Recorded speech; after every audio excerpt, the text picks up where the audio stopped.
한 나라가 올림픽 양궁에 걸린 금메달 5개를 단 하나도 남기지 않고 전부 가져갔습니다. 남자 개인, 여자 개인, 남자 단체, 여자 단체, 그리고 혼성 단체까지 치상대 매니 5자리를 한 나라가 통째로 차지한 겁니다. 올림픽 양궁 역사상 처음 있는 일이었죠. 그리고 바로 그 나라가 지금 이 순간 전 세계 컴퓨터와 인공지능 서버 안으로 들어가는 메모리 반도체의 절반 이상을 만들어내고 있습니다. 우연일까요? 아니면 필연일까요? 제 이름은 라르스 에릭손입니다. 스위스의 정밀 시계와 독일의 자동차 부품 공급망을 30년 동안 들여다본 산업 애널리스트입니다. 저는 평생 한 가지 믿음으로 살았습니다. 제조 경쟁력의 구할은 자본과 설비로 결정된다. 사람의 손 같은 건 숫자에 넣을 가치조차 없는 감상이다. 저는 그렇게 단언했고 단 한 번도 의심해 본 적이 없었습니다. 자료와 그래프만이 진실을 말한다고 믿었으니까요. 그날도 그랬습니다. 저는 강연장 무대 위에서 한국이라는 나라의 성공을 정부 보조금과 운 좋은 타이밍으로 깔끔하게 정리한 보고서를 자랑스럽게 펼쳐보일 참이었거든요. 성중은 수백 명이었고 저는 제 결론이 박수를 받을 거라 확신했습니다. 그런데 객석에 앉아있던 한 동양인 노인이 조용히 손을 들더니 제 평생의 분석에 단 한 문장으로 구멍을 냈습니다. 그 분석에는 손이 빠졌습니다. 저는 코웃음을 쳤습니다. 21세기의 손재주로 반도체를 만든다는 말입니까? 그런데 그 노인이 천천히 주머니에서 꺼낸 건 거창한 자료도 두꺼운 논문도 아니었습니다. 손가락만한 매끄러운 세막대 2개. 한국 사람들이 5살 때부터 매일 밥상에서 쓴다는 그 미끄럽고 가느다란 쇠젓가락이었습니다. 그가 그 세막대로 그릇 속 콩 하나를 가볍게 집어올리는 순간 강연장은 물을 끼얹은 듯 조용해졌습니다. 같은 동작을 저더러 해보라며 젓가락을 건넸을 때 콩은 제 손끝에서 자꾸만 미끄러져 달아났습니다. 그 사소한 실패가 시작이었습니다. 그 2개의 세막대가 30년 동안 단 한 번도 흔들린 적 없던 제 신념을 그날 밑바닥부터 무너뜨릴 줄은 정말이지 그때의 저는 상상조차 하지 못했습니다. 영상 시작 전 구독과 좋아요로 대한민국의 미래를 응원해주세요. 제네바의 그 강연장을 저는 평생 잊지 못할 겁니다. 6월의 아침이었습니다. 레만 호수에서 불어온 바람이 통유리창을 두드리던 그날, 저는 세계 곳곳에서 모인 제조업 임원과 분석가 400여 명 앞에 섰습니다. 글로벌 제조 경쟁력 포럼. 1년에 한 번 자동차와 반도체와 기계 산업의 머리들이 모여 누가 진짜 강한지 숫자로 겨루는 자리였죠. 그리고 그 무대의 첫 발표자가 바로 저였습니다. 제가 이 자리에 서기까지 어떤 길을 걸어왔는지 잠깐 말씀드려야겠습니다. 저는 스웨덴 남부의 작은 공업도시에서 자랐습니다. 아버지는 베어링을 만드는 공장의 품질 검사원이었습니다. 어린 시절 저는 아버지가 퇴근하면 식탁에 불량품, 부품을 늘어놓고 어디가 잘못됐는지 가르쳐주던 걸 기억합니다. 그때부터 저는 믿게 됐습니다. 세상의 모든 문제는 측정할 수 있고 측정할 수 있으면 통제할 수 있다고. 그 믿음으로 저는 기계공학 박사가 되었고 정밀공학 컨설팅 회사에 들어가 30년을 보냈습니다. 스위스의 시계 공방이 어떻게 100분의 1mm를 다투는지, 독일의 자동차 부품 회사가 어떻게 수백만 개를 만들어도 불량률을 거의 0에 가깝게 유지하는지, 저는 그 비밀을 숫자로 풀어내는 사람이었습니다. 회사 동료들은 저를 걸어다니는 계산기라고 불렀습니다. 저는 그 별명이 싫지 않았습니다. 오히려 자랑스러웠죠. 그런 제게 한국이라는 나라는 늘 풀리지 않는 가시 같은 존재였습니다. 데이터로는 분명 설명이 됐습니다. 그런데 어딘가 항상 한 조각이 비어있는 느낌이 들었거든요. 보조금과 환율과 타이밍을 다 놓고 계산기를 두드려도 결과 끝에 작은 오차가 남았습니다. 통계학에서는 그걸 잔차라고 부릅니다. 설명되지 않고 남은 찌꺼기 같은 값이죠. 저는 그 잔차를 늘 측정 오류일 거라고 넘겨버렸습니다. 그 작은 숫자가 훗날 제 인생을 통째로 흔들 줄은 그때는 짐작도 못했고요. 저는 마이크를 잡기 전에 청중석을 한번 천천히 훑어봤습니다. 익숙한 얼굴들이 보였습니다. 독일 자동차 부품 회사의 임원, 스위스 시계 공방의 장인, 미국 반도체 펀드의 매니저.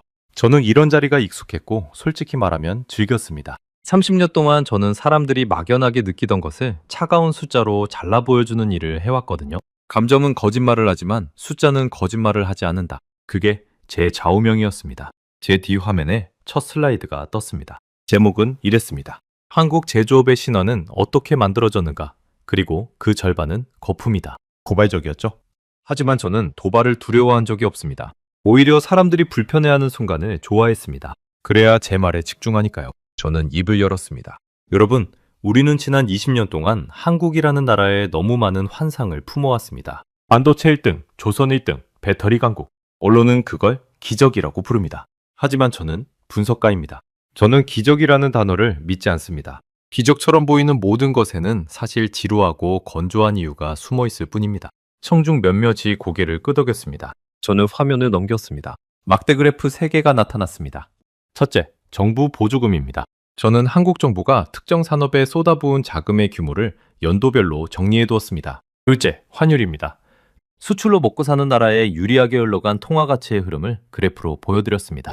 셋째, 타이밍입니다. 경쟁국들이 주춤하던 바로 그 시점에 한국이 설비 투자를 밀어붙인 운 좋은 우연을 짚었습니다. 저는 한 장 한 장 넘기며 자신만만하게 설명을 이어갔습니다. 보십시오. 이 나라가 반도체에 대규모 투자를 할 시점은 마침 경쟁국들이 불황으로 몸을 사르던 때였습니다. 남들이 멈출 때 달렸으니 앞서간 겁니다. 영리하긴 하지만 영리함과 운은 종이 한 장 차이입니다. 그리고 한 번 앞서가면 그 격차는 관성으로 유지됩니다. 먼저 큰 공장을 지으면 단가가 내려가고 단가가 내려가면 경쟁자는 더 따라오기 어려워지니까요. 앞줄에 앉은 한 미국인 펀드 매니저가 작게 휘파람을 불었습니다. 그 옆에 독일 임원은 만족스러운 표정으로 수첩에 무언가를 적었고요. 저는 그 반응들을 곁눈질로 확인하며 속으로 흐뭇해했습니다. 역시 사람들은 명쾌한 답을 좋아합니다. 복잡한 진실보다 단순한 결론을 좋아하죠. 그리고 그날 제가 준비한 결론만큼 단순하고 깔끔한 건 없었습니다. 저는 결론 슬라이드를 띄웠습니다. 자, 정리하겠습니다. 보조금, 환율, 타이밍. 이 3가지만 있으면 한국의 성공은 충분히 사명됩니다. 여기 어디에도 신비로운 비밀은 없습니다. 그저 돈과 운입니다.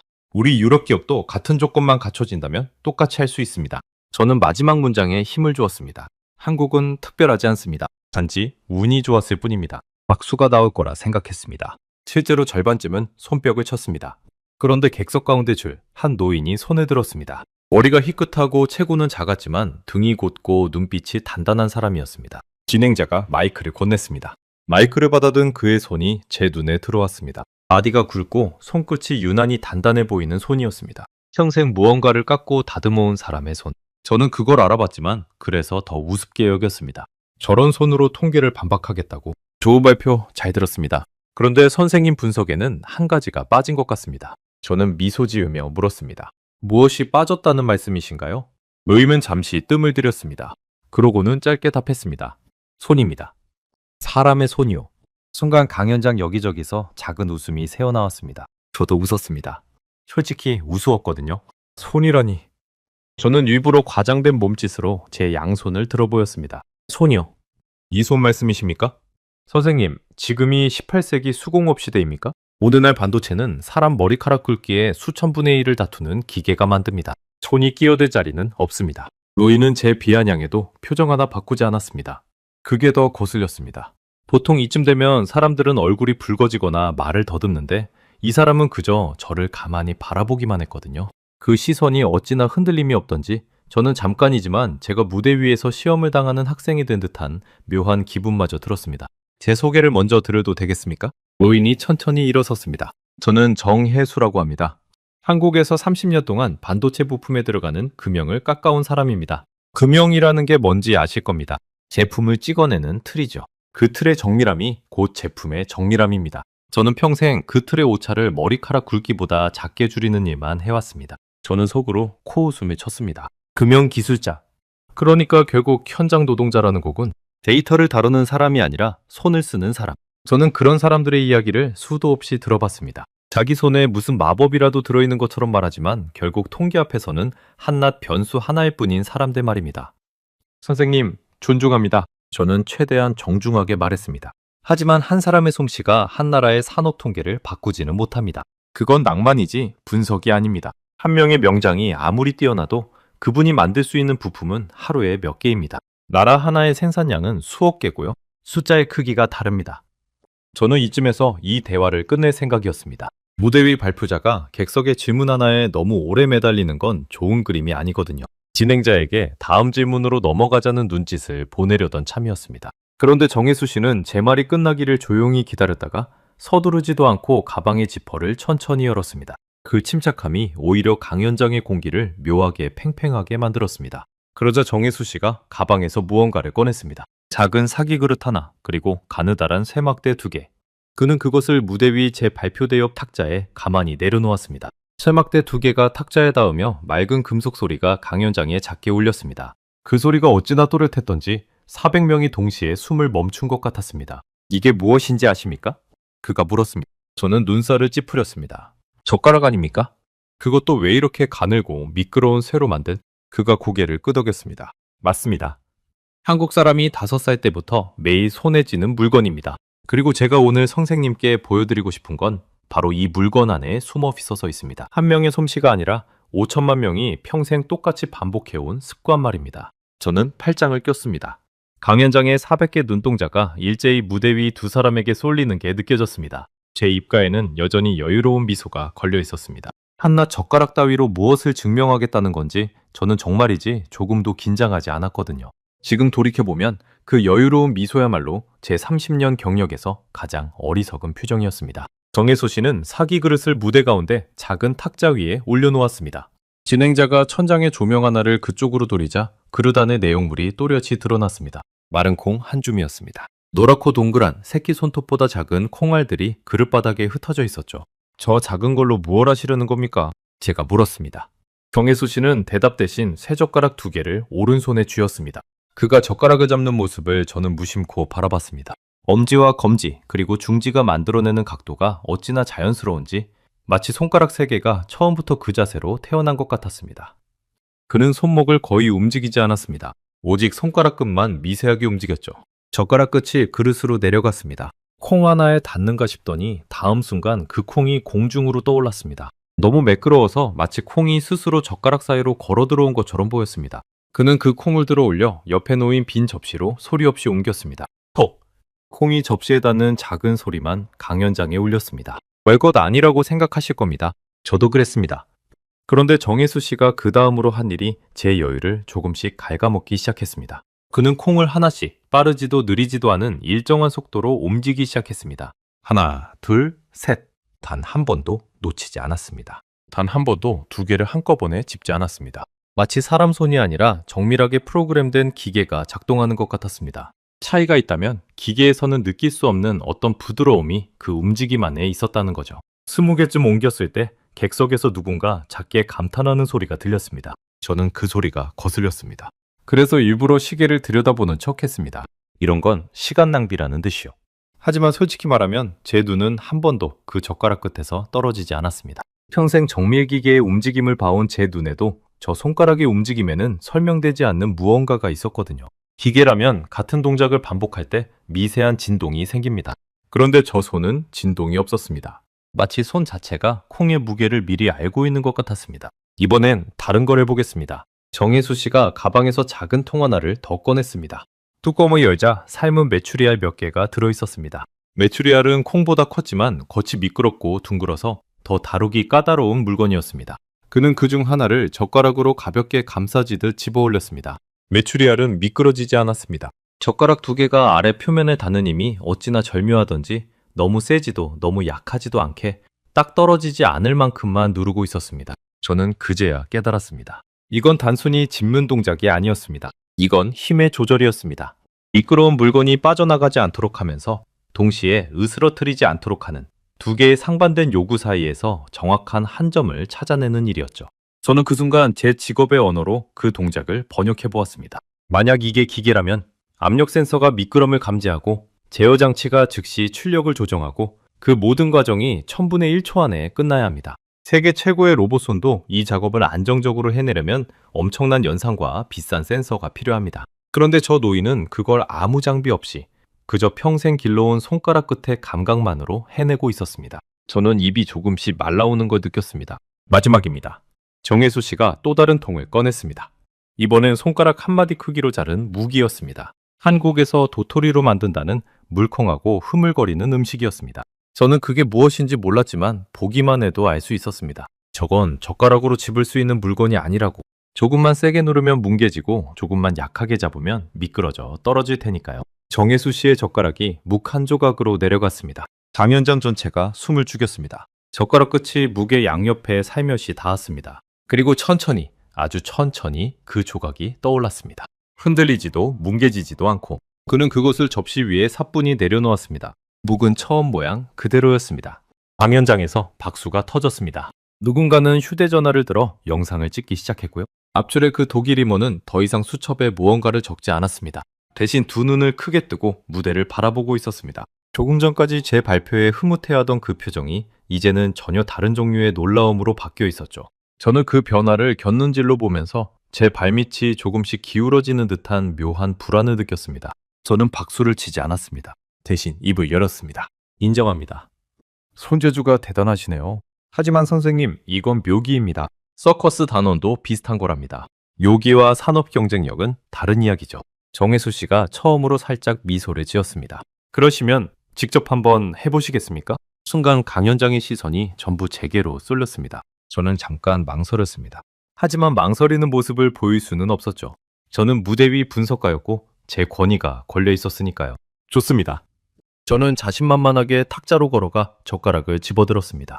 그런데 막상 세 젓가락을 손에 쥐는 순간부터 무언가 이상했습니다. 두 개의 막대가 제 손가락 사이에서 자꾸 어긋났습니다. 어느 손가락에 힘을 줘야 하는지, 두 막대 끝을 어떻게 맞춰야 하는지 제 손은 전혀 알지 못했습니다. 저는 평생 정밀기계를 다뤄온 사람인데 이 단순해 보이는 쇠막대 두 개가 제 통제를 벗어나 있었습니다. 저는 그릇 속 콩 하나를 겨냥했습니다. 젓가락 끝을 콩 양옆에 댔습니다. 그리고 힘을 줬습니다. 콩이 튀어 올랐습니다. 그릇 밖으로 대구르르 굴러 무대 바닥에 떨어졌습니다. 객석에서 작은 웃음이 터졌습니다. 제 얼굴이 화끈거렸습니다. 저는 다시 시도했습니다. 이번엔 좀 더 약하게. 그러자 콩은 두 젓가락 사이를 미꾸라지처럼 빠져나가 버렸습니다. 세 번째, 네 번째. 콩은 매번 저를 비웃듯 미끄러져 달아났습니다. 손끝에 가느다란 땀이 배기 시작했고 그 땀 때문에 젓가락이 더 미끄러웠습니다. 저는 점점 초조해졌습니다. 평생 정밀함을 다뤄온 제가 400명 앞에서 콩 한 알에 무너지고 있었으니까요. 저는 더 집중하려고 미간을 좁혔습니다. 호흡을 가다듬고 손가락에 신경을 모았습니다. 그런데 신경을 쓰면 쓸수록 손은 더 굳어졌습니다. 정혜수 씨의 손은 생각 없이 움직였는데 제 손은 생각에 짓눌려 움직이지 못했습니다. 그 차이가 그 순간 저를 가장 당황하게 만들었습니다. 저는 그제야 알았습니다. 이건 힘의 문제가 아니었습니다. 감각의 문제였습니다. 제 손가락은 콩이 미끄러지려는 그 찰나의 신호를 읽지 못했습니다. 정혜수 씨의 손은 그 신호를 읽고 즉각 힘을 미세하게 조절했지만 제 손은 신호 자체를 느끼지 못했던 거죠. 마치 글자를 모르는 사람 앞에 펼쳐진 책처럼 정보는 거기 있는데 제가 읽어내지 못하는 상태. 그게 그 순간 제 손이었습니다. 저는 결국 단 한 알의 콩도 옮기지 못했습니다.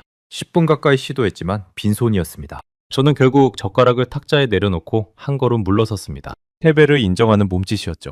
평생 처음 느껴보는 종류의 무력감이었습니다. 기계 앞에서라면 저는 절대 지지 않았습니다. 어떤 복잡한 설비도 도면을 펼치고 숫자를 따라가면 결국 이해할 수 있었으니까요. 그런데 이 단순한 세막대 두 개는 도면도 숫자도 통하지 않았습니다. 오직 손이 기억하는 시간만이 답이었습니다.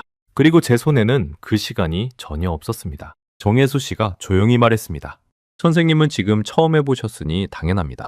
그런데 한국 아이들은 이걸 5살부터 합니다. 누가 시켜서가 아니라 밥을 먹으려면 해야 하니까요. 콩자반을 짚고 멸치를 짚고 깻잎 한 장을 떼어내려고 매일 손끝을 씁니다. 그렇게 10년, 20년, 30년이 쌓이면 이 손은 더 이상 생각하지 않고도 미끄러지는 것의 신호를 읽게 됩니다. 그가 잠시 말을 멈췄다가 이었습니다. 이건 한 사람의 묘기가 아닙니다. 5천만 명이 평생 똑같이 길러낸 감각입니다. 그리고 제가 평생 깎아온 반도체 금형의 정밀함은 바로 이 손에서 나옵니다. 저는 빈 그릇을 내려다봤습니다. 콩 하나에 들어있지 않은 그 그릇이 그날따라 유난히 무겁게 느껴졌습니다. 무대 아래로 내려가는 짧은 계단이 그렇게 길게 느껴진 적은 처음이었습니다. 제자리로 돌아가 앉으면서 저는 처음으로 한 가지 질문을 떠올렸습니다. 만약 저 노인의 말이 사실이라면 제 30년 분석에서 빠진 그 잔차의 정체가 혹시 저 미끄러운 콩 한 알이 아닐까? 그 생각이 떠오른 순간 저는 애써 고개를 저었습니다. 말도 안 되는 소리라고?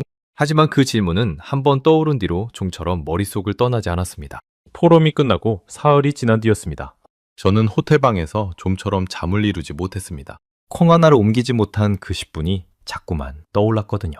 저는 분석가로서 한 가지 원칙을 지켜왔습니다. 마음에 걸리는 데이터가 있으면 끝까지 파고든다는 것. 그래서 저는 정혜수 씨에게 연락을 했습니다. 당신의 주장을 더 검증하고 싶다고. 그러자 그는 뜻밖의 제안을 했습니다. 그렇다면 한국으로 한번 와보시겠습니까? 보여드리고 싶은 곳이 있습니다. 솔직히 비행기 안에서도 저는 제 결정을 의심했습니다. 분석가가 데이터를 보러 가는 게 아니라 노인의 손재주에 흘려 지구 반대편까지 날아가는 게 과연 합리적인 일인가? 12시간의 비행 내내 저는 노트북을 열어 한국 제조업 자료를 다시 들여다봤습니다. 그리고 그때마다 그 잔차가 설명되지 않고 남은 그 작은 숫자가 화면 구석에서 저를 비웃는 것 같았습니다. 어쩌면 저는 그 잔차의 정체를 확인하기 전까지는 영영 잠들지 못할 것 같았습니다. 그렇게 저는 보름 뒤 충청북도 진천이라는 곳에 서 있게 됐습니다. 공항에서 2시간을 차로 달려 도착한 그곳은 제가 상상한 화려한 시설과는 거리가 멀었습니다. 산으로 둘러싸인 조용한 곳이었습니다. 화려한 간판도 요란한 장식도 없었습니다. 다만 안으로 들어서자 분위기가 달라졌습니다.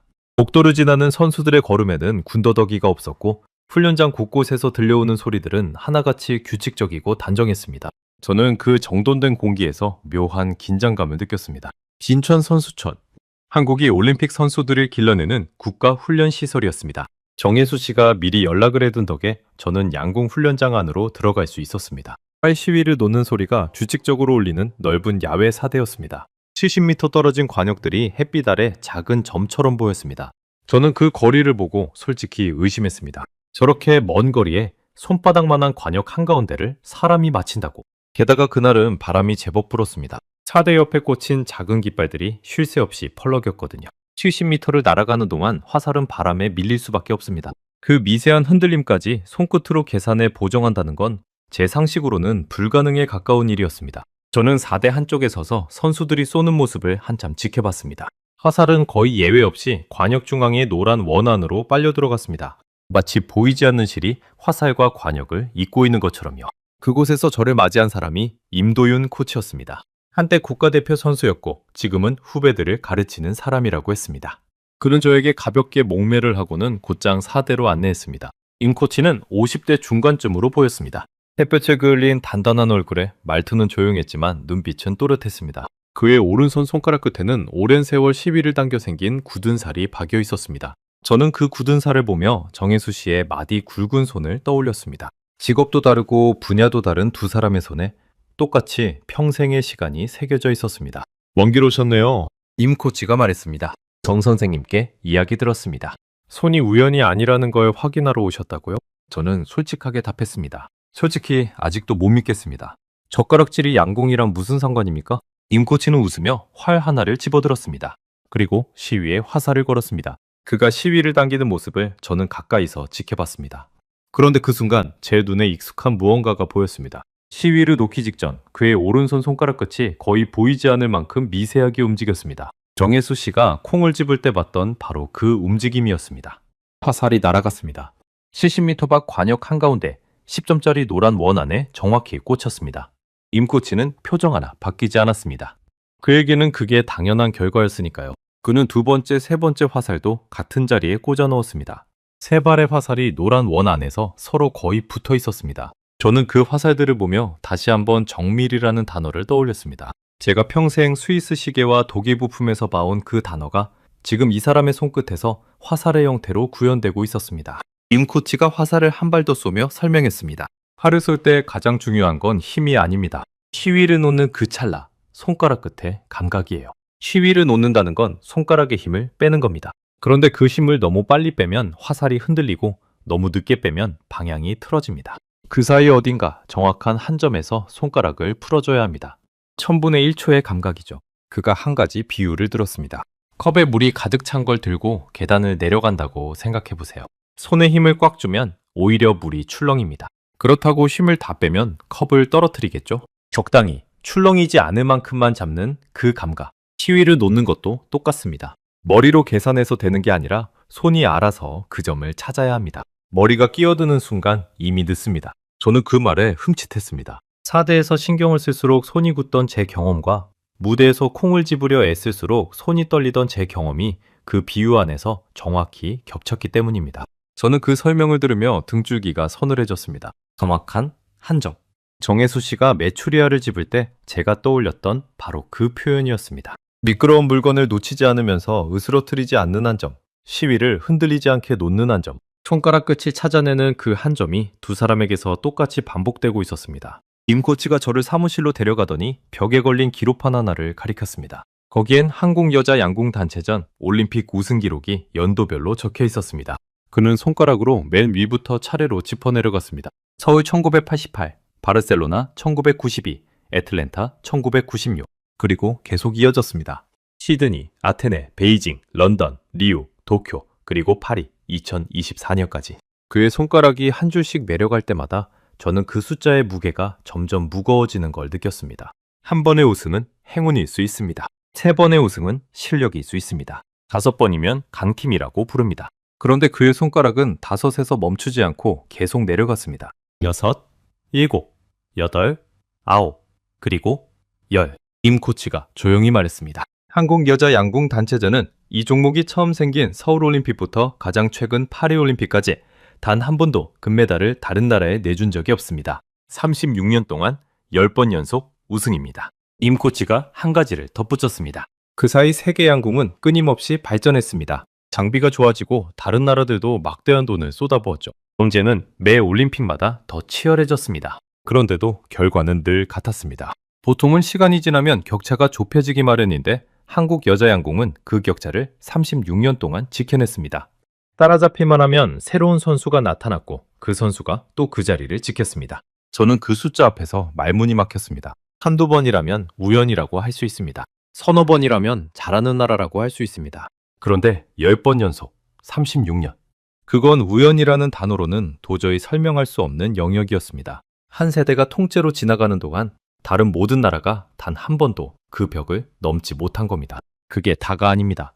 임 코치가 다른 자료를 펼쳤습니다. 2024년 파리올림픽에서 양궁에 걸린 금메달은 모두 5개였습니다. 남자 개인, 여자 개인, 남자 단체, 여자 단체, 혼성 단체. 그 5개를 한국이 전부 가져갔습니다. 그것도 모자라 은메달과 동메달까지 추가로 챙겼고요. 올림픽 양궁 역사상 한 나라가 5종목을 전부 석권한 건 그때가 처음이었습니다. 임 코치는 그 대회의 의미를 한 번 더 짚었습니다. 그 대회에서 한국 선수 한 명은 남자 개인, 남자 단체, 혼성 단체에서 모두 금메달을 따 한 대회에서 3개의 금메달을 목에 걸었습니다. 또 다른 여자 선수도 마찬가지로 3종목에서 금메달을 휩쓸었고요. 두 사람이 각각 3개씩, 그리고 나머지 종목까지 그렇게 5자리가 채워졌습니다. 세계 곳곳의 강호들이 모두 모인 무대에서 단 한 자리도 내주지 않고요. 저는 그 두 선수의 이름을 수첩에 적었습니다. 그리고 그 옆에 작게 물음표를 그려 넣었습니다. 한 대회에서 3개의 금메달. 그것도 한 명도 아니고 2명이.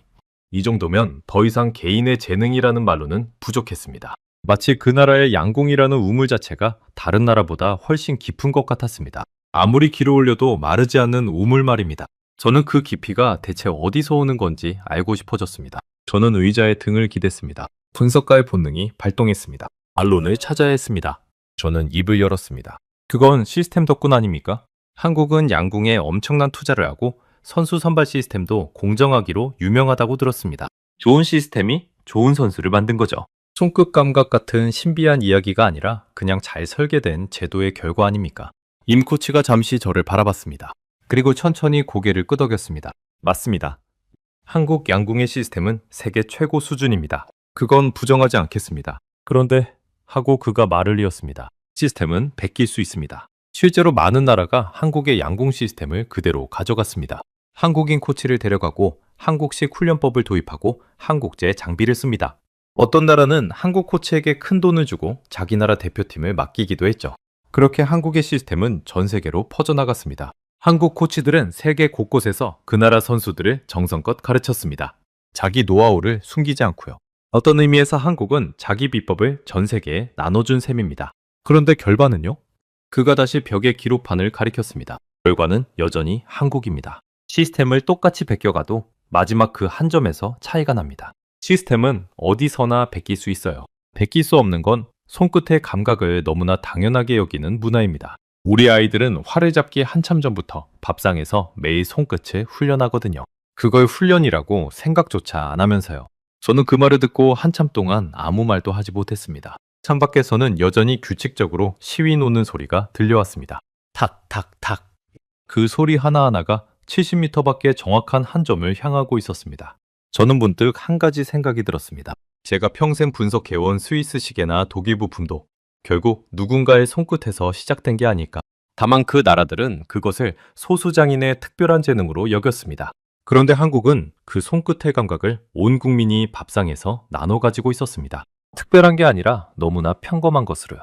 어쩌면 진짜 무서운 건 천재 한 명이 아니라 평범함의 수준 자체가 높은 나라가 아닐까. 그 생각이 떠오른 순간 저는 잠깐 소름이 돋았습니다. 저는 그날 진천을 떠나며 한 가지를 인정할 수밖에 없었습니다. 적어도 양궁에서만큼은 손끝 감각이라는 변수가 분명히 존재한다는 것을요.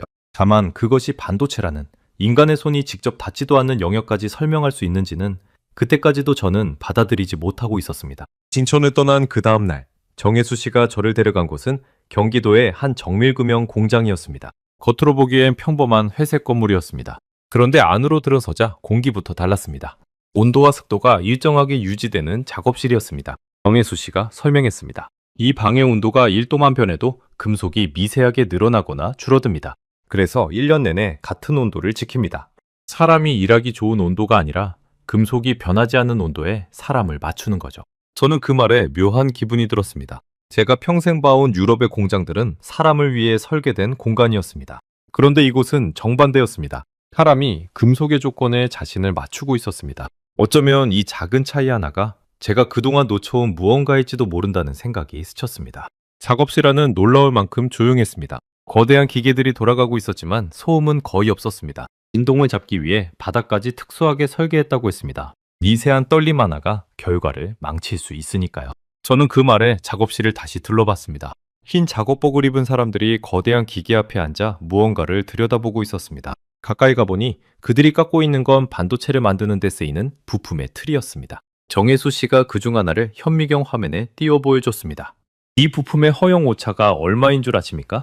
그가 물었습니다. 저는 짐작으로 답했습니다. 100분의 1mm 정도 아니겠습니까? 스위스 시계가 그 수준이니까요. 정혜수 씨가 고개를 저었습니다. 그가 화면의 숫자를 가리켰습니다. 그 1000분의 1입니다. 사람 머리카락 한 가닥의 굵기가 보통 10분의 1mm쯤 됩니다. 우리가 다투는 오차는 그 머리카락을 1000갈래로 쪼갠 것 중 하나입니다. 저는 그 숫자 앞에서 잠시 할 말을 잃었습니다. 제가 평생 정밀의 극한이라 여겨온 스위스 시계 공방의 기준조차 이곳에서는 거친 작업에 불과했던 겁니다.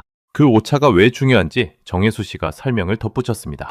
반도체는 수많은 층을 정확히 겹쳐 쌓아 만듭니다. 그 층을 찍어내는 틀이 머리카락 1000분의 1만큼만 어긋나도 완성된 칩은 불량이 됩니다. 그 작은 어긋남이 쌓이고 쌓이면 멀쩡한 칩과 버리는 칩의 비율이 갈립니다. 그게 바로 수율입니다. 같은 재료로 만들어도 멀쩡한 게 많이 나오는 공장이 돈을 법니다. 그리고 그 수율을 결정하는 마지막 변수가 바로 이 틀의 정밀함이고요. 저는 그 설명을 들으며 머릿속에서 작은 톱니바퀴 하나가 맞물리는 느낌을 받았습니다. 그런데 이게 끝이 아니었습니다. 정혜수 씨가 저를 또 다른 작업대로 데려갔습니다. 거기엔 한 기술자가 마지막 마무리 작업을 하고 있었습니다. 기계가 깎아낸 금형의 표면을 그 사람이 직접 손으로 다듬고 있었습니다. 저는 의아했습니다. 기계가 이렇게 정밀한데 왜 마지막은 손으로 합니까? 정혜수 씨가 미소 지었습니다. 기계는 똑같은 걸 만듭니다. 그런데 그 똑같음에도 아주 미세한 떨림이 남습니다. 마지막 그 떨림을 잡아내는 건 결국 손입니다. 손가락 끝으로 표면을 쓸어보면 눈으로도 기계로도 못 잡는 미세한 단차가 느껴집니다. 그걸 느끼는 손이 그걸 없애는 손이 되는 거죠. 저는 그 기술자에게 다가가 그의 손을 살펴봤습니다. 정혜수 씨와 똑같은 손이었습니다. 마디가 굵고 손끝이 단단한 손. 그 손이 금형 표면을 천천히 일정한 속도로 쓸어내리고 있었습니다. 그 동작을 보는 순간 제 머릿속에서 세 개의 장면이 하나로 겹쳤습니다. 무대 위에서 콩을 옮기던 정혜수 씨의 손, 4대에서 시위를 놓던 임코치의 손, 그리고 지금 금형을 다듬는 이 기술자의 손. 그 순간 저는 깨달았습니다. 콩을 집던 손, 시위를 놓던 손, 그리고 지금 금형을 다듬는 이 손이 전부 같은 손이라는 것을요. 미끄러지는 것의 신호를 읽는 손, 정확한 한 점을 찾아내는 손. 밥상에서 길러진 그 감각이 70m 밖 관역을 거쳐 마침내 머리카락을 1000갈래로 쪼갠 세계에까지 닿아 있었던 겁니다. 저는 그제야 제 분석의 빈칸이 무엇이었는지 어렴풋이 보이기 시작했습니다. 정혜수 씨가 저를 사무실로 데려가 노트북을 열었습니다. 그리고 한 장의 사진을 띄웠습니다. 오래된 금속 유물 2개가 나란히 놓인 사진이었습니다. 이게 무엇인지 아십니까? 그가 물었습니다. 저는 모른다고 답했습니다. 백제 무령왕릉에서 나온 젓가락입니다. 약 1500년 전 무덤에서 발굴됐습니다. 청동으로 만들어졌죠. 구리에 다른 금속을 섞은 합금입니다. 1500년 전에 한국 사람들은 이미 금속을 정교하게 다뤄 젓가락을 만들었습니다. 그것도 왕의 무덤에 넣을 만큼 귀하게요. 그가 한 가지를 더 짚었습니다. 청동이라는 건 구리와 주석을 섞어 만드는 합금입니다. 비율을 잘못 맞추면 너무 무르거나 너무 잘 부서집니다. 입에 넣는 물건이니 몸에 해롭지 않게 만들어야 했고요. 1500년 전 사람들이 그 비율을 정확히 맞춰 가늘고 단단하면서도 안전한 젓가락을 빚어냈다는 겁니다. 금속의 성질을 손으로 읽어내는 그 감각이 이미 그때부터 이 땅에 있었던 거죠. 저는 그 사진을 한참 들여다봤습니다. 1500년. 그건 제가 다루던 산업 데이터의 시간 단위와는 차원이 다른 숫자였습니다. 제 분석은 길어야 수십 년의 데이터를 봤습니다. 그런데 이 손의 역사는 그보다 수십 배 긴 시간 동안 쌓여온 것이었습니다. 정혜수 씨가 화면을 넘겼습니다. 이번엔 현대의 데이터였습니다. 전 세계 컴퓨터와 인공지능 서버에 들어가는 메모리 반도체, 그 중에서도 D램이라는 핵심 부품. 그 시장에서 한국의 두 기업이 차지하는 점유율이 화면에 떴습니다. 둘을 합치면 전 세계의 약 70%. 세계가 쓰는 D램 10개 중 7개가 한국에서 나온다는 뜻이었습니다. 저는 그 숫자가 무엇을 의미하는지 곱씹어봤습니다. 지금 이 순간 지구상의 거의 모든 컴퓨터와 스마트폰과 데이터 센터가 한국이라는 한 나라가 만든 부품에 의존하고 있다는 뜻이었습니다. 만약 이 나라의 공장이 멈추면 전 세계의 디지털 기기가 함께 멈출 수 있다는 뜻이기도 했고요. 그 정도로 한 나라가 한 부품을 장악한 경우를 저는 제 30년 경력에서 본 적이 없었습니다. 그가 한 장을 더 넘겼습니다. 인공지능 시대에 가장 비싸고 까다로운 반도체, 고대 여폭 메모리, 흔히 HBM이라고 부르는 부품이었습니다. 만들기가 어찌나 까다로운지 얇은 반도체를 수직으로 여러 층 쌓아 올려야 하는 그야말로 정밀의 극한이 요구되는 제품이었습니다. 그 시장에서 한국의 한 기업이 절반을 훌쩍 넘는 점유율로 세계를 이끌고 있었습니다. 인공지능이라는 거대한 흐름이 세계 경제를 뒤흔드는 이 시대에 그 인공지능의 두뇌를 작동시키는 가장 핵심적인 부품을 한국이 사실상 쥐고 있었던 겁니다. 세계의 거대 기술 기업들이 그 부품 하나를 더 받으려고 줄을 서 있다고 했습니다. 정혜수 씨가 말했습니다. 이 부품은 얇은 반도체를 10층 넘게 쌓아 올리면서 그 층 사이를 머리카락보다 훨씬 가는 통로로 정확히 연결해야 합니다. 한 층이라도 어긋나면 전체가 못 쓰게 됩니다. 결국 또 그 한 점의 정밀함입니다. 저는 그 숫자들을 보며 손바닥에 땀이 차오르는 걸 느꼈습니다. D램 70%, HBM 시장 주도, 양궁 5종목 석관, 여자단체 36냐, 그리고 1500년 전의 청동젓가락. 이 모든 숫자가 제 머릿속에서 하나의 선으로 이어지기 시작했습니다. 바로 그때 사무실 문이 열렸습니다. 들어온 사람은 마르쿠스 베버였습니다. 제네바 포럼에서 저와 함께 있었던 독일 반도체 장비 회사의 임원이었죠. 그도 정혜수 씨의 초청으로 한국에 와 있었던 겁니다. 마르쿠스는 저를 보더니 묘한 표정을 지었습니다. 저는 솔직히 반가웠습니다. 마르쿠스는 평소 가장 까다롭고 회의적인 사람이었거든요. 제네바 포럼에서도 제 발표가 끝난 뒤 그럼 설비만 사오면 누구나 1등 하느냐고 비꼬듯 물었던 사람이 바로 그였습니다. 저는 그가 이 손재주 이야기를 가장 먼저 비웃어 줄 거라 기대했습니다. 냉정한 독일 엔지니어가 제 편에 서주면 저는 다시 균형을 되찾을 수 있을 것 같았으니까요. 그런데 그의 표정은 제 기대와 전혀 달랐습니다. 라르스, 마르쿠스가 입을 열었습니다. 자네, 이 공정 라인을 봤나? 봤네. 제가 답했습니다. 마르쿠스가 의자에 앉으며 말했습니다. 우리 회사가 이 공장에 장비를 납품하네. 그러니까 나는 알지. 이 공장에 들어간 장비가 다른 나라 공장에 들어간 장비와 똑같다는 거야. 같은 회사가 만든 같은 모델의 장비야. 가격도 똑같고 성능도 똑같아. 그가 잠시 말을 멈췄습니다. 그런데 말이야, 이상한 일이 있어. 똑같은 장비를 똑같이 설치하는데 한국 공장에서 나오는 결과물의 수율이 다른 나라보다 높아. 같은 기계에서 같은 재료로 만드는데 멀쩡한 제품이 나오는 비율이 다르다는 거지. 우리 엔지니어들이 몇 년을 들여다봤는데 장비로는 설명이 안 돼. 그가 손가락으로 책상을 톡톡 두드렸습니다. 우리는 처음엔 설치 방식이 문제인 줄 알았어. 그래서 독일 본사에서 최고 기술자들을 보내 한국 공장과 똑같이 세팅을 맞춰봤지. 온도, 습도, 청정도 전부 동일하게. 그런데도 차이가 남더군. 다음엔 재료를 의심했어. 같은 회사 재료를 똑같이 썼는데도 결과가 달랐고 마지막에 우리가 내린 결론이 뭔지 아나? 사람이라네. 마지막 공정에서 사람의 손이 닿는 부분, 거기서 차이가 갈렸어. 우리도 처음엔 그 결론을 믿고 싶지 않았네. 너무 비과학적으로 들렸으니까. 마르쿠스가 저를 똑바로 바라봤습니다. 설비는 누구나 살 수 있어, 라르스. 우리가 다 똑같이 팔고 있으니까. 그런데 왜 한국만 수율이 다를까? 자네는 그걸 보조금이라고 설명할 수 있나? 환율로 설명할 수 있나? 타이밍으로 설명할 수 있나? 저는 입을 열려고 했습니다. 보조금이라는 단어를 꺼내려 했습니다. 하지만 그 단어는 이미 답이 될 수 없었습니다. 보조금은 공장을 짓게 할 수는 있어도 같은 공장에서 다른 수율을 만들어내지는 못하니까요. 환율이라는 단어도 떠올렸습니다. 하지만 환율은 가격에 영향을 줄 뿐 멀쩡한 칩이 나오는 비율과는 아무 상관이 없었습니다. 저는 입을 열려고 했습니다. 그런데 아무 말도 나오지 않았습니다. 목구멍이 바짝 말라붙은 것 같았습니다. 제가 제네바 무대에서 그토록 자신만만하게 외쳤던 세 단어, 보조금과 환율과 타이밍이 지금 이 질문 앞에서 종이장처럼 힘없이 구겨지고 있었습니다. 마르쿠스의 그 질문은 사실 제가 30년 동안 외면해온 그 잔차의 다른 이름이었습니다. 모든 변수를 다 넣어도 설명되지 않고 남던 그 작은 숫자. 저는 그걸 측정 오류라고 우겨왔습니다. 그런데 이제 그 잔차가 또렷한 얼굴을 하고 제 앞에 서 있었습니다. 같은 설비, 다른 결과.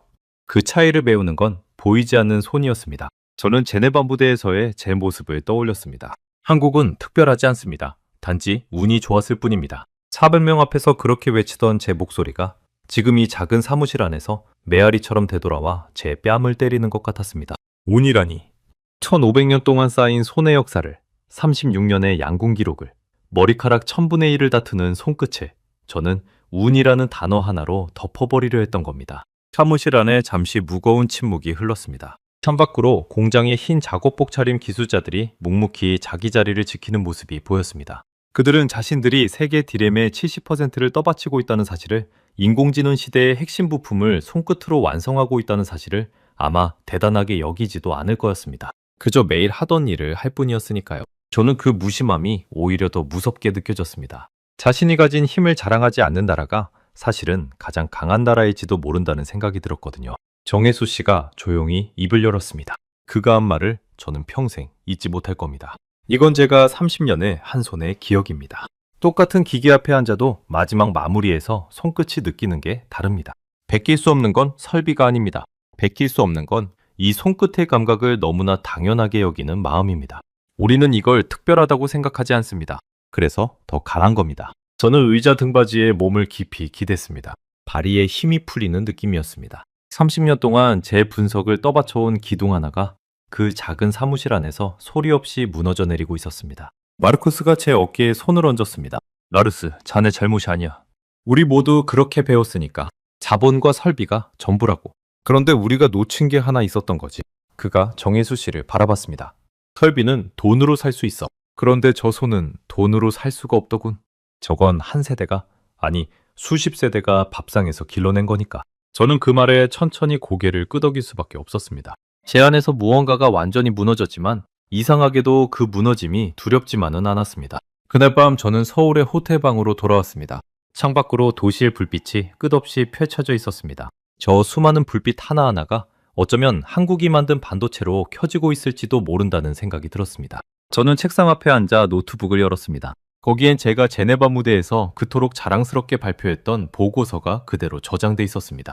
그날 한국에서 본 모든 장면이 머릿속을 떠나지 않았습니다. 무대 위에서 콩을 옮기던 노인의 손, 70m 밖 관역에 화살을 붙여넣던 코치의 손, 머리카락 1000분의 1을 다듬던 기술자의 손, 그리고 1500년 전 왕의 무덤에 놓였던 청동젓가락.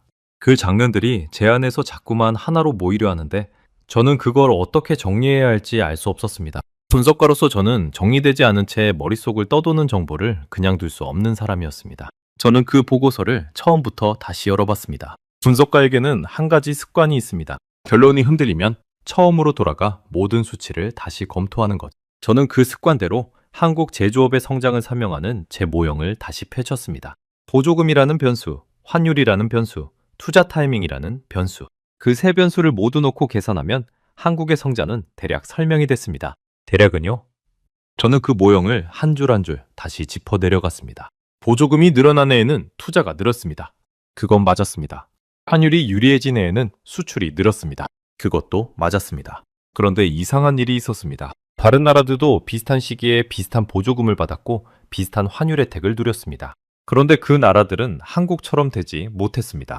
같은 조건을 넣었는데 결과가 달랐던 겁니다. 제 모형은 그 차이를 설명하지 못했습니다. 문제는 늘 그 끝에 남던 작은 숫자였습니다. 모형이 예측한 값과 실제 값 사이의 차이. 설명되지 않고 남는 그 잔차.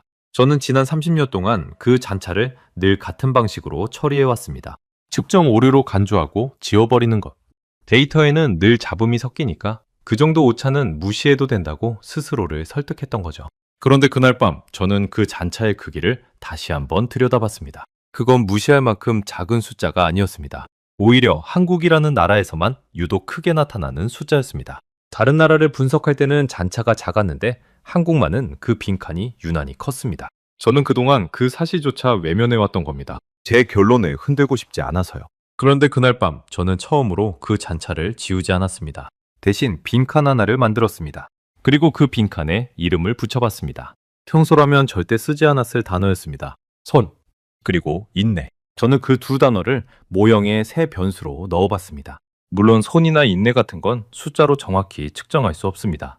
저는 그게 늘 그것들을 무시해온 이유였습니다. 측정할 수 없으면 분석할 수 없다. 그게 제 원칙이었으니까요. 하지만 그날은 달랐습니다.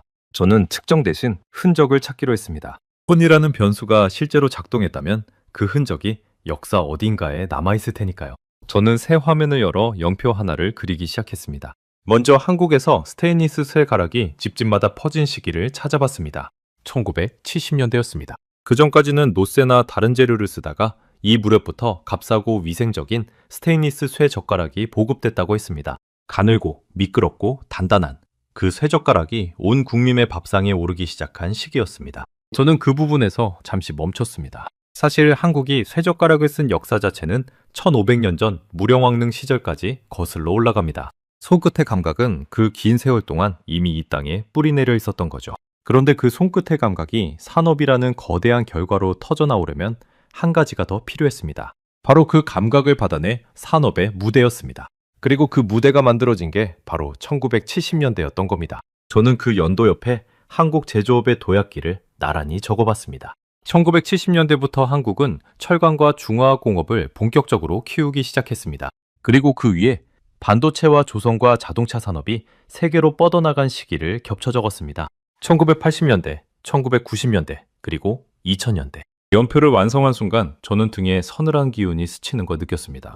미끄러운 새 젓가락이 온 국민의 손끝을 훈련시키기 시작한 시기와 한국이 정밀제조업의 강국으로 올라선 시기가 놀라울 만큼 나란히 겹쳐 있었던 겁니다. 저는 그 연표를 몇 번이나 다시 들여다봤습니다. 손끝의 감각이라는 오래된 토양 위에 1970년대의 산업화라는 무대가 깔리자 그 위에서 거짓말처럼 정밀 산업이 줄줄이 피어났습니다. 철강이 자라고 그 철강을 깎는 기계 산업이 자라고 그 기계로 만드는 조선과 자동차가 자라고 마침내 머리카락 1000분의 1을 다투는 반도체가 자랐습니다. 마치 비옥한 땅에 씨앗이 떨어지자마자 숲이 들어선 것처럼요. 다른 나라에는 무대만 있고 토양이 없었거나 토양은 있어도 무대가 없었습니다. 두 가지가 동시에 갖춰진 나라는 드물었습니다. 그 격침을 발견한 순간 제 심장이 평소보다 빠르게 뛰기 시작했습니다. 저는 손바닥으로 얼굴을 한번 쓸어내렸습니다. 분석가로 살아온 30년 동안 데이터에서 이런 종류의 전율을 느낀 적은 손에 꼽을 정도였습니다. 흩어져 있던 숫자들이 한순간에 하나의 그림으로 맞춰질 때 그 짜릿함은 무엇과도 바꿀 수 없습니다. 그런데 이번에는 그 짜릿함에 한 가지가 더 섞여 있었습니다. 부끄러움이었습니다. 이렇게 또렷한 그림을 저는 왜 30년 동안 보지 못했을까? 저는 의자에서 벌떡 일어났습니다. 그리고 방안을 천천히 걸었습니다. 머릿속이 복잡했습니다. 분석가로서 저는 한 가지를 분명히 알고 있었습니다. 두 가지가 같은 시기에 일어났다고 해서 하나가 다른 하나의 원인이라고 단정할 수는 없다는 것. 쇠젓가락이 반도체의 직접적인 원인이라고 말하는 건 분명 지나친 비약이었습니다. 만약 제가 제네바 무대에서 쇠젓가락 때문에 한국이 반도체 1등이 됐다고 말했다면 저는 청중에게 비웃음을 샀을 겁니다. 그리고 그 비웃음은 정당했을 거고요. 세상 일이 그렇게 단순한 한 줄로 이어지는 경우는 거의 없으니까요. 분석가로서 저는 그런 단순한 인과의 함정을 누구보다 경계해왔습니다. 하지만 그날 밤 제가 깨달은 건 그런 단순한 인과가 아니었습니다. 쇠젓가락이 반도체를 만든 게 아닙니다. 쇠젓가락은 정밀한 손끝 감각과 미끄러운 것을 끝내 집어내고야 마는 그 집요함을 온 국민의 몸에 새겨 넣은 토양이었습니다. 매일 밥상에서 누가 시키지도 않았는데 5살 아이부터 80살 노인까지 미끄러운 콩 하나를 집어올리려 손끝을 쓰는 나라. 그 평범한 반복이 수백 년, 수천 년 쌓여 만들어진 토양. 그 토양 위에서 양궁이 자라고 정밀 금형이 자라고 마침내 반도체가 자라난 겁니다. 저는 한 가지 비유를 떠올렸습니다. 좋은 포도주는 좋은 땅에서 나옵니다. 그런데 그 땅이 포도주를 직접 만드는 건 아닙니다. 땅은 그저 좋은 포도가 자랄 조건을 제공할 뿐이죠. 햇빛과 흙과 물이 오랜 세월 만들어낸 그 토양 위에서 비로소 좋은 포도가 열리고 좋은 포도주가 빚어집니다. 한국의 손끝 감각은 바로 그 땅이었습니다. 반도체를 직접 만든 건 기업과 기술자였지만 그들이 그토록 정밀할 수 있었던 건 그 아래 깔린 오래된 토양 덕분이었던 거죠. 저는 그제야 제 평생의 원칙이 어디서 틀렸는지 알았습니다.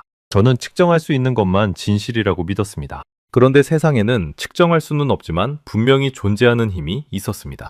한 나라의 손끝에 새겨진 시간 같은 것. 그건 그래프로 그릴 수 없지만 결과로는 또렷이 드러나는 힘이었습니다. D램 70%로 양궁 5종목 석권으로 머리카락 1000분의 1의 정밀함으로 저는 제 아버지를 떠올렸습니다. 베어링 공장에서 평생 불량품을 골라내던 아버지. 어린 제게 식탁 위에서 부품을 가르치던 그 손. 어쩌면 아버지도 그 손에 무언가를 새기고 있었던 건 아닐까. 다만 스웨덴에는 그 손을 온 국민이 함께 단련하는 밥상의 문화가 없었을 뿐. 한국은 그걸 한 사람의 직업이 아니라 온 나라의 일상으로 가지고 있었던 겁니다. 그 차이가 한 명의 장인과 한 나라의 산업을 가르는 차이였습니다. 저는 창가로 다가가 그 불빛들을 오래 바라봤습니다. 한 도시의 밤을 밝히는 저 빛 속에 누군가의 손끝에 새겨진 시간이 흐르고 있었습니다. 그 사실을 알고 나니 도시의 풍경마저 다르게 보였습니다. 창밖의 도시는 여전히 빛나고 있었습니다. 저는 그 불빛을 바라보며 한 가지 사실을 받아들였습니다. 제 30년 경력은 틀린 게 아니었습니다. 다만 절반이었던 겁니다. 자본과 설비라는 절반은 맞았습니다. 하지만 나머지 절반, 사람의 손에 새겨진 보이지 않는 시간이라는 절반을 저는 평생 외면해왔던 겁니다. 그리고 그 외면한 절반이야말로 한 나라를 진짜 정상에 올려놓는 마지막 한 점이었습니다. 저는 그 사실을 인정하는 것이 두려웠습니다.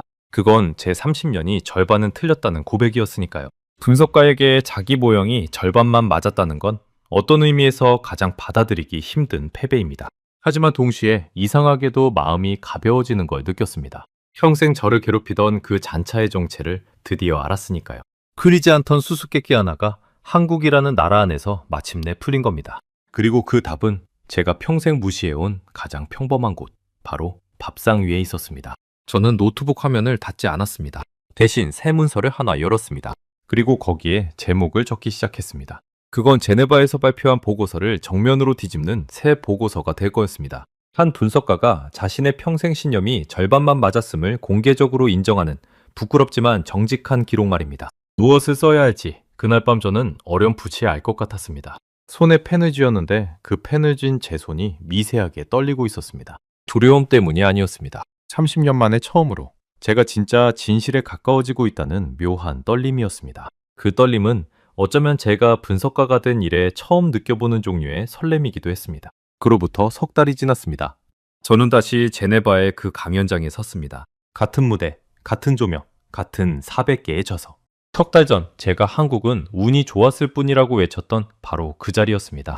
그런데 이번엔 모든 게 달랐습니다. 객석 맨 앞줄에는 정혜수 씨가 앉아 있었습니다. 그 옆에는 마르쿠스도 있었고요. 제가 직접 두 사람을 초청했거든요. 제 뒤 화면에 새 보고서의 제목이 떴습니다. 보이지 않는 손. 한국 제조 경쟁력의 문화적 뿌리. 석 달 전의 제목과는 정반대였습니다. 그때 저는 한국의 신화 절반이 거품이라고 했습니다. 그런데 이번엔 제가 그 거품이라 불렀던 절반이 사실은 가장 단단한 뿌리였다고 말하려는 참이었습니다. 저는 마이크를 잡고 입을 열었습니다.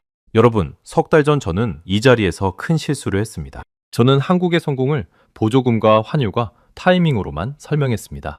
그리고 한 노인이 손을 들어 제게 말했습니다. 당신 분석엔 손이 빠졌다고. 저는 그를 비웃었습니다. 그런데 오늘 저는 그 노인에게 배운 것을 여러분께 말씀드리려 합니다. 저는 청중을 둘러봤습니다. 모두가 조용히 저를 바라보고 있었습니다. 석 달 전 제 도발적인 발표에 휘파람을 불던 그 펀드 매니저도 만족스럽게 수첩에 메모하던 그 임원도 이번엔 숨을 죽이고 제 다음 말을 기다리고 있었습니다. 자신의 실수를 공개적으로 인정하는 분석가의 모습이 그들에게도 낯설었던 모양입니다. 제가 평생 믿어온 게 있습니다. 측정할 수 있는 것만이 진실이라는 믿음이었죠. 그런데 한국에서 저는 측정할 수 없지만 분명히 존재하는 힘을 봤습니다. 그건 한 나라의 손끝에 새겨진 시간이었습니다. 저는 화면을 넘겼습니다. 완공 기록이 떴습니다. 여자단체 36년 10번 연속 우승, 파리올림픽 5종목, 전 종목 석관, 그리고 그 옆에 반도체 데이터를 띄웠습니다. 디램 시장 약 70%, 인공지능 핵심 부품 시장 주도. 이 숫자들은 서로 아무 관계가 없어 보입니다. 양궁과 반도체가 무슨 상관이겠습니까? 그런데 저는 한국에서 이 둘을 잇는 보이지 않는 선을 봤습니다. 그건 바로 손끝의 감각이었습니다. 미끄러운 것을 끝내 집어내고야 마는 그 집요함.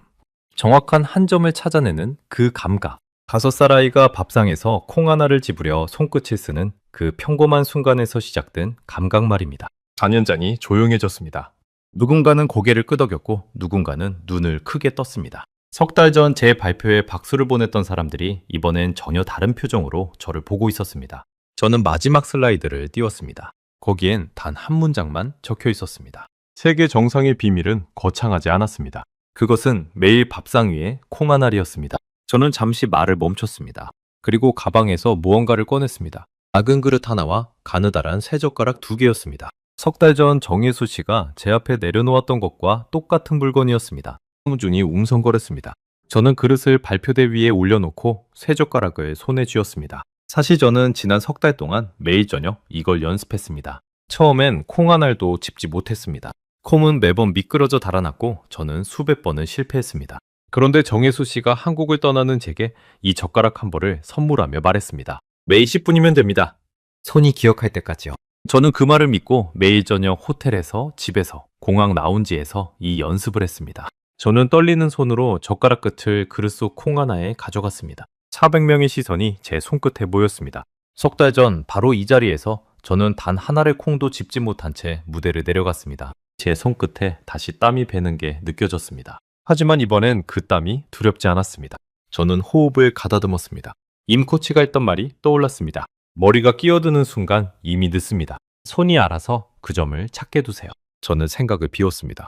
콩을 집어야 한다는 조급함도 400명이 보고 있다는 부담도 내려놓았습니다. 그저 손에 맡겼습니다. 천천히, 아주 천천히 저는 젓가락 끝에 힘을 모았습니다. 너무 세지도 너무 약하지도 않게 정확한 한 점을 향해서 콩 하나가 젓가락 사이에서 떠올랐습니다. 미끄러지지 않았습니다.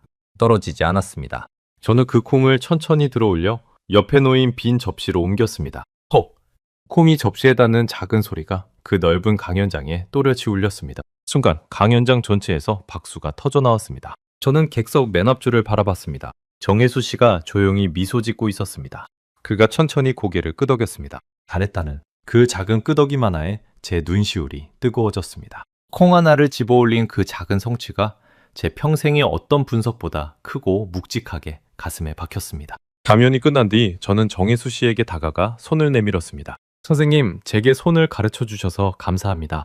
그리고 제가 평생 보지 못한 절반을 보게 해주셔서 더 감사합니다. 정혜수 씨가 제 손을 맞잡았습니다. 그의 마디 굵은 손이 제 손을 단단히 감쌌습니다. 그가 말했습니다. 선생님은 이제 그 절반을 보셨습니다. 앞으로 더 많은 사람이 그 절반을 보게 될 겁니다. 선생님 덕분에요. 정혜수 씨와 헤어지던 그날 마르쿠스도 제게 다가와 어깨를 두드렸습니다. 라르스, 자네가 자네 실수를 인정하는 모습을 보니 나도 용기가 나는군. 사실 우리 회사도 그동안 그 손의 가치를 외면해왔거든. 이제는 다르게 일해야겠어.